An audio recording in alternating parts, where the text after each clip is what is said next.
السلام عليكم ورحمة الله وبركاته أخياري وبركاست يامون فاطمة علمي ضيح ضل نور شيء حاسكيسا فضحية وتضبعت كن مركاسي جيريوتي أي وحلين هاي مرك هوري الله نحريستو جنة الفردوسنا الله كورابيو ضيح ضل نور شيء إن وحن مقلي جبديس مركاسي هذن إن الضمانات قاضي دونتو oo ay markaasi mas'uul ka noqon doonto Habi Axmed Habi Axmed ma noqon kartaa mas'uul khiyaaray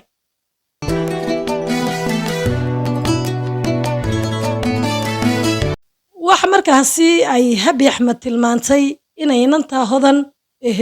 hooyadeed ay geeriyootay ay ka noqon doonto mas'uul horta waa si wanaagsan haddii ay mas'uul ka noqonayso oo ay kafaalo qaadayso gabadha yar oo halkii hooyadeed ay rabtay inay u buuxiso horta waxay tiraa Soomaalidu aakhiro ma dad baa ku nool maya aakhiro cidi kuma noola Habi Axmed ballanta ay qaadayso ilama aha inay ka soo baxayso oo ay gabadhaasi mas'uul ka noqon karto sababaha jira awgeed gabadhani waa gabadh yar waa gabadh markaasi rajo ah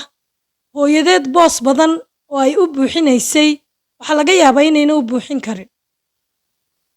laakiin waxay tilmaantay Habi Axmed inay markaasi gabadhaasi mas'uuliyadeeda oo dhan la wareegi doonto oo ay ugu tagi doonto markaasi Muqdisho wixii sabaani markaa ina u tagaa rabaa ana ila joogay hodan saacadaas laga bilaabo hodan dayaxana mas'uulka waa hagaag laakiin anigu waxaan dareemay oo markaasi aan ka dhaxarkay halkaasi inay Habi Axmed arrimo kale u tagayso oonay hodan ahayn dayax dal nuurshe miyaa markaasi ay ku socotaa ma gaadgaad bay ku haysaa ma fadxiyay markaasi fursaddan oo kale la beegsanaysay fadxiye ilaahay baa qaaday laakiin ma dhici kartaa khiyaaray inay Habis lahayd booskaasi adaa ku habboon dabadeedna ay gabadha hodan marmarsiyo ka dhiganayso Habi kolley akhyaaray waynu wada garanaynaa waxaan filayaa inay 3 raga soo martay oo ay guurka markaasi ku kala noqdeen imika waqti xaadirkani waxa markaasi u fiirsataan dareemaysaan akhyaaray inay markaasi raadinayso ninkii afraad oo booskaasi marka iyada ka bannaan yahay cidda ay ku socoto markaad u fiirsato waa dayax dal nuurshe dayax bay isleedahay baan filayaa kii afraadaad ka dhigatid dabadeedna gabadha yar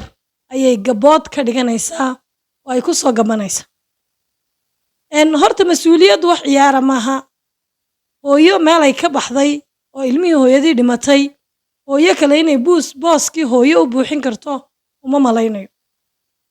laakiin haddana ha dhacdo Habi Axmed iyadu mas'uul ma noqon kartaa horta ma idinla egtahay inay mas'uul noqon karto gabadh reero badan ay ka soo dumeen oo iyadiiba iska daalaa dhacaysa oo markaasi aan dareemayna inayna markaasi mas'uuliyad qaadi karin akhyaare horta hooyadu waa wax wanaagsan inaad hooyo noqoto waa wax muhiima sida lagu noqdaana kolley hooyada ilmaha dhashay hooyo wanaagsan iyo hooyo aan wanaagsanayn ayay dumarku u kala baxaan Habi ma noqon kartaa hooyo wanaagsan ma hayn kartaa gabadha yar hooyadeed ka dhimatay aniga ilama eka waxayna igula ekayn akhyaaray gabadhani reeraha ka soo dumay maxaa markii hore ka soo dumiyey ayaa meesha taala kow reerkii horreeyay uu ka dumay reerkii labaadna uu ka dumay kii saddexaadna uu ka dumay mar afraadkani dayax inay markaasi hesho ayay markaa ku socotaa Habi Axmed waxaan odhan lahaa gabadha yar mas'uuliyaddeeda waxba ha ku degdegin ilama aha inaad mas'uul ka noqon karto umana ekid qof mas'uul noqonaya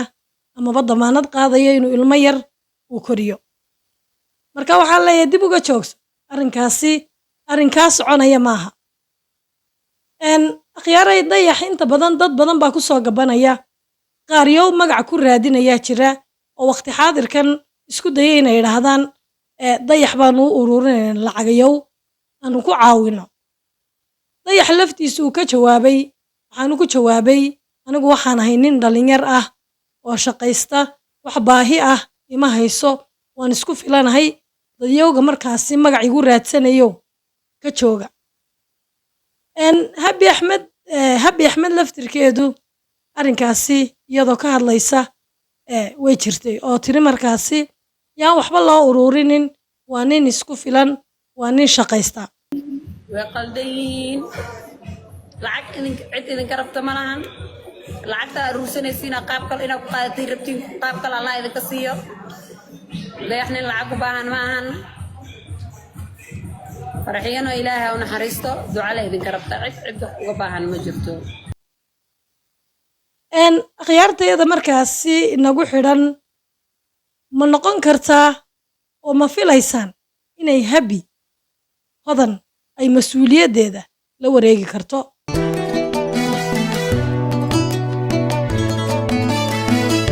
waa hagaag akhyaara intaasi haddaynu kaga nimaadno